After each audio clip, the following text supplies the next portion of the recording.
माता पिता बनण्याचे स्वप्न लवकरच पूर्ण होणार, तेही Vansh infertility and test tube baby centre मध्ये। एक IVF सायकल साठी पैसे द्या आणि एक सायकल मोफत मिळवा। 0% डोनर पॉलिसी फक्त सोलापूर मध्ये। अपॉइंटमेंट साठी आजच संपर्क साधा।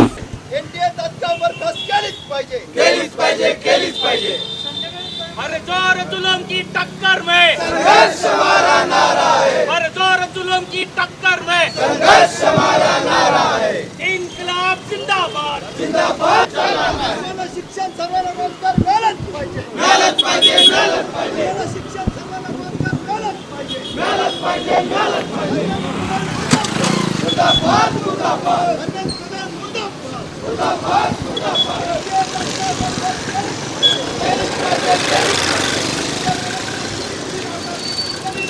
चालणार नाही पक्षाचे बाजारीकरण चालणार नाही पक्षाचे व्यापारीकरण चालणार नाही एनडीए रद्द झालीच पाहिजे। नीट पेपर फुटी विरोधात सोलापुरात DYFच्या वतीनं या ठिकाणी केंद्रीय शिक्षा मंत्री धर्मेंद्र प्रधान तसेच अमित शहा यांचं फोटो जाळून या ठिकाणी निषेध व्यक्त करण्यात आहे।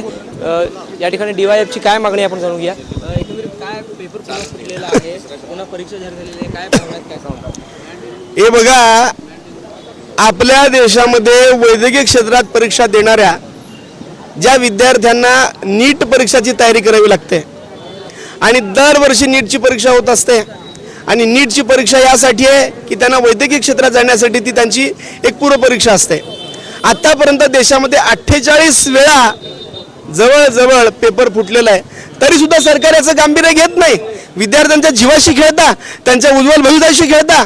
म्हणजे तुम्हाला या देशामध्ये शिक्षणापेक्षा, विद्यार्थ्यांच्या भवितव्यापेक्षा तुम्हाला धर्म प्यारा आहे, तुम्हाला मतदान प्यारा आहे आणि तुम्हाला सत्ता प्यारा आहे, असं मला म्हणायचं आहे। इतकंच नसून पेपर फुटल्यामुळं ही बातमी कळाल्यानंतर जवळ 3 विद्यार्थ्यांनी आत्महत्या केली। याला कारणीभूत कोण? याला जबाबदार या देशातलं सरकार आणि त्या सरकारमध्ये असणारे शिक्षण मंत्री धर्मेंद्र प्रधान यांनी नैतिक जबाबदारी घेऊन राजीनामा तर दिला पाहिजे, पण सरकार स्वतः हस्तक्षेप करून त्या धर्मेंद्र प्रधानावरती या 3 विद्यार्थ्यांना न्याय देण्यासाठी त्यांच्यावरती सदोष मनुष्यवधाचा गुन्हा दाखल केला पाहिजे, ही आमच्या संघटनेची भूमिका आहे।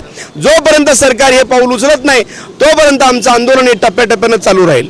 3 विद्यार्थ्यांनी आत्महत्या देखील केलेल्या आहेत, पुन्हा परीक्षा जाहीर झालेल्या आहेत, काय चाललंय का देशात? या देशामध्ये एकीकडे पूर्वी बेरोजगार तरुणांशी खेळ खेळला जायचा, त्यांच्या जीवाशी, त्यांच्या भविष्याशी। आज विद्यार्थ्यांना शिक्षणापासूनच वंचित ठेवायचं काम इथली शासन व्यवस्था करत आहेत। म्हणून आमची मागणी आहे की वैद्यकीय क्षेत्रासारखं जे शिक्षण आहे त्या क्षेत्रात जाण्यासाठी, त्या वैद्यकीय क्षेत्रात जाण्यासाठी जे नीटसारखं महत्त्वाचं टप्पा आहे त्या ठिकाणी जर अशा पद्धतीने पेपर लीक होत असेल, इतका विचित्र असा कारभार चालत असेल, त्याच्यामध्ये दलाल शिरले असतील, त्याच्यामध्ये शासनचं संगनमत कुठे आहे का असा प्रश्न पडतो। कारण इतकी महत्त्वाची परीक्षा असताना पेपर फुटतोच कसं? त्याच्यामध्ये आज अनेक वेगवेगळ्या पक्षातल्या कार्यकर्ते, सत्ताधारी त्यांचेसुद्धा नाव आले आहेत। मला आठवतं आहे, मला संपर्कात अनेक विद्यार्थी आहेत, आम्ही पूर्वीपासून काम करतो की पेपरच्या समोरासमोर अनेक विद्यार्थी आजारी पडतात धसक्याने। आज पेपर दिल्यानंतर त्या मुलाने अनेकांनी पेढे वाटले आणि नंतर दुसऱ्या दिवशी कळतं की पेपर रद्द झाला। त्या मुलांना 2-2 वर्ष गॅप घेऊन हे मुलं अभ्यास करतात नीटचं।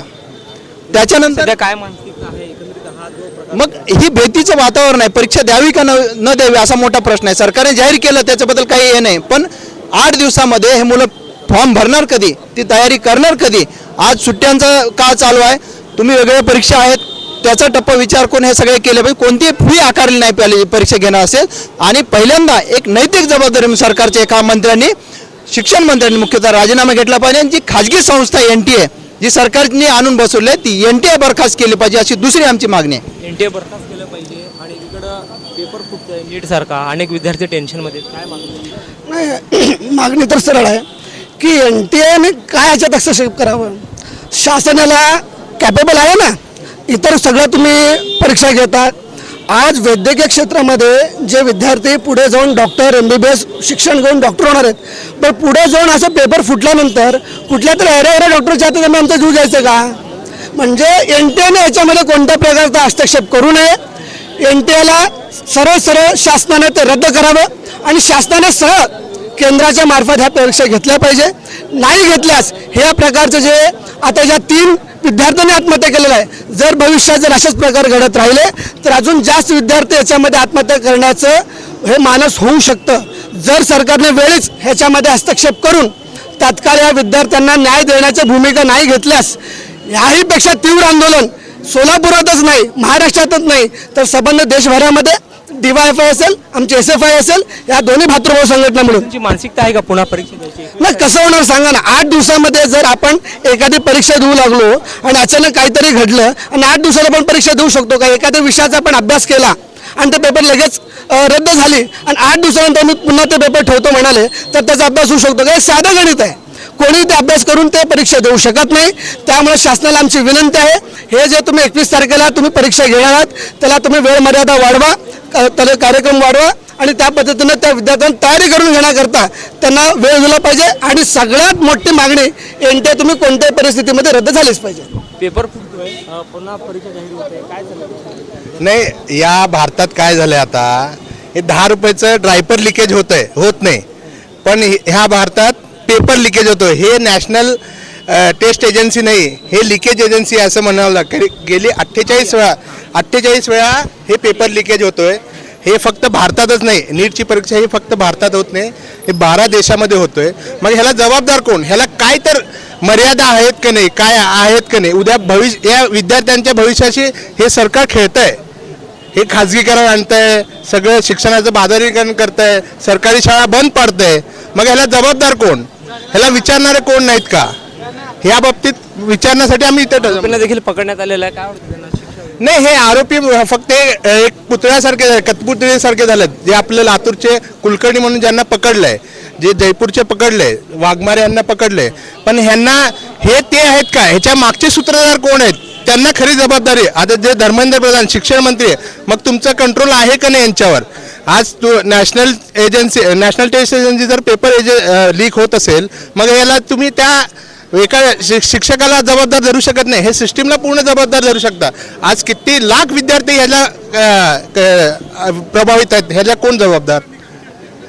एकंदरीत सोलापूरमध्ये DYFच्या वतीनं या ठिकाणी नीट पेपर फुटी प्रकरणी जो प्रकार सध्या देशभरात पाहायला मिळत आहे आणि या प्रकरणी विशेष पोलिसांनी ज्या लोकांना अटक केलेल्या त्यांच्यावर कारवाई व्हावी आणि खास करून शिक्षा मंत्री धर्मेंद्र प्रधान यांनी राजीनामा द्यावा आणि जी नीट परीक्षेचं जे एजन्सी आहे ती चालवणारी ते कुठेतरी बरखास्त करावी अशी मागणी DYFच्या वतीनं सोलापुरात आंदोलनाद्वारे करण्यात येत आहे. जहूर साहेबसोबत अकबर बागवान, लोकप्रधान, सोलापूर. आपण बांधकाम कामगार आहात का? मग ही बातमी खास तुमच्यासाठी. बांधकाम कामगार कार्ड दाखवा, मिळवा सर्व शस्त्रक्रिया आणि उपचार पूर्णतः मोफत. सोलापुरातील ISO नामांकित कादरी मल्टी स्पेशालिटी हॉस्पिटलमध्ये बांधकाम कामगार योजना यांच्या माध्यमातून सर्व शस्त्रक्रिया आणि उपचार मिळणार मोफत. अस्थिरोग विभाग, दंतरोग, स्त्रीरोग, IVF सेंटर आणि विविध सर्जरी विभाग आता एकाच छताखाली. अनुभवी डॉक्टर, आधुनिक सुविधा, विश्वासार्ह उपचार. आजच भेट द्या, मोफत चेकअप करून घ्या. Qadri multi speciality hospital, plot number 10, Majrewadi, नई जिंदगी रोड, अथर्व मंगल कार्यालय जवळ, सोलापूर. संपर्क करा 9730 55 88 55 72 49 07 41 84.